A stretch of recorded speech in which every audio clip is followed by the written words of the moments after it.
Nskikak, and I'm a textile artist working in Brooklyn, New York. And this is the space that I make everything in. I'm dedicated to working with remnants and recycled materials sourced in Africa and in New York as well. I used to work in the fashion industry, so I'm thankful to have an endless amount of resources and support from designers that I was close with in the time that I worked in the industry. So it's been nice to make new things out of old scraps and create pieces that I feel are honoring Africa and the earth at the same time.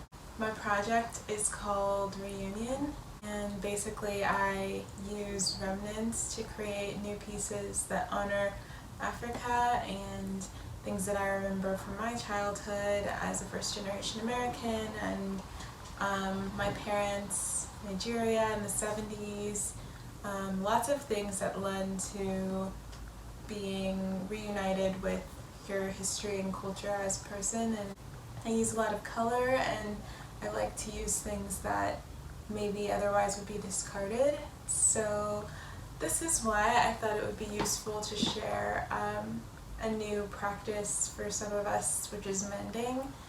And I think that a lot of us have things that maybe never got the attention that we would have given them if we had the time. But now that we do have time, I wanted to teach you a technique for mending something. So I'm going to show you how to sew a patch on, and you can do this, all you need is a needle, thread, and scissors, and some fabric, which you can get off of an old garment that you don't need anymore. So yeah.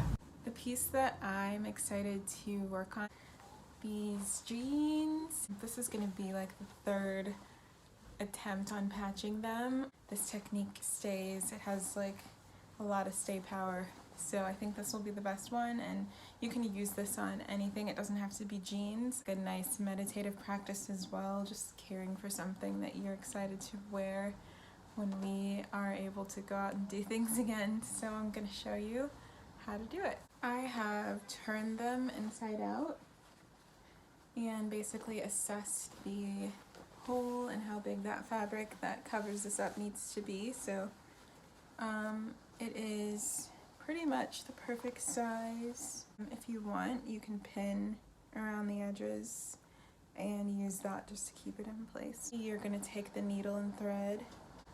I'm going to thread the needle and tie a knot at the end, and we're doing a running stitch all the way around this perimeter, which is just like in and out and in and out.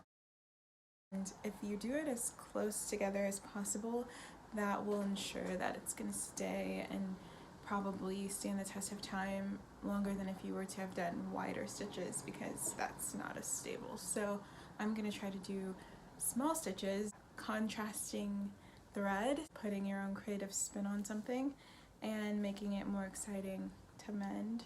I think adding style makes it even more like personal and special, so you can use whatever color you want. Once you have that sewn down, something like this, just like a massive square or circle depending on the shape of your rip, and flip it back, right side out. See how it looks from this view. A slight contrast stitch, not anything too wild, but you can definitely do whatever you want. And you can see the fabric. The first part of this, and now I'm going to show you how to do the second part. For the next step, get your thread ready with a knot again, the same way, but you will start by tucking, or you don't have to start by doing this, and do this as you go. Cut out all of the loose white threads that were kind of in the way. You'll tuck all of that in so you can stitch this in place. The stitch that we're using now is a whip stitch, and I'll show you how to do it. I put one hand on the inside to help guide the needle.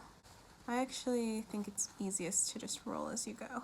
I go from the underside and bring the thread up through, and then you'll go back in and out like that, and just pull it through.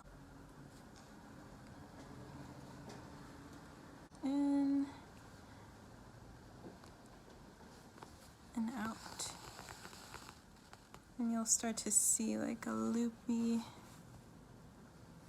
pattern. I'll do this all the way around.